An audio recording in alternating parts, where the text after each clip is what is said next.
అన్న బల్మూరి వెంకటన్న నిరుద్యోగులము మాకు సమస్యలు తీరక ఆ రోజు మీరు వస్తారని మీకు బస్సు యాత్ర చేసిన ఈ రోజు కూడా మా కష్టాలు అట్టనే ఉన్నాయన్న. మా కష్టాలకు తీరాలని నీ దగ్గరికి ఎంతో మంది తిరుగుతున్నారు. తర్వాత ప్రభుత్వ పెద్దలందరినీ తిరిగి యాసారి ఇప్పుడు మేము ఒక ప్రోగ్రాం పెట్టుకున్నాం, గతంలో పెట్టుకున్నట్టు. ఇది చలో టీజీపీఎస్సీ.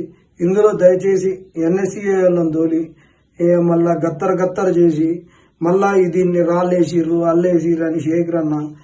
ఎందుకంటే మీకు దండం పెడుతున్నాను, ఇలాంటి అసలు చేయకరన్నా. మీకు ఎవరెవరు వచ్చి చెప్తుర్రో ఏందో కూడా తెలుసన్నా. ఇలాంటి ఎక్కించి చెప్పడం వల్ల వాళ్ళు చెప్పడం వల్లనే 1:100కు వద్దు, ఇది అది పెడితే గ్రూప్ 2 కాదు, గ్రూప్ 2 పెడితే ఇది అవుతుందని ఇవన్నీ చెప్పి ఇప్పటికీ సిల్కి వాన గాలి వాన అయిపోయినట్టు అయిపోయింది. అనవసరంగా ఇలాంటివి చేయకరన్నా. నీకు దండవన్న పెడతా ఉన్నా.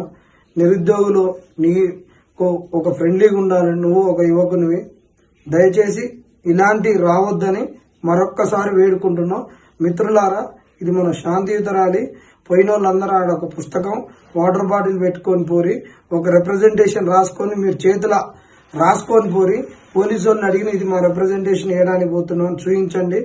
మనం శాంతియుతంగా ఉండాలి. పోలీసులు మనల్ని ఎంత కవ్వింపు చర్యలకు వచ్చినా ఏం చేసినా మనం వాళ్ళకు ఒక శాంతియుతంగానే సమాధానం చెప్పాలి. తప్పితే మనం ఏమాత్రం కొద్దిగా ఎజిటేట్ అయినా, కొద్దిగా అగ్రెసివ్నెస్ చూపించినా ఇది అదని చెప్పేసి మనం లాగం పెడతారు.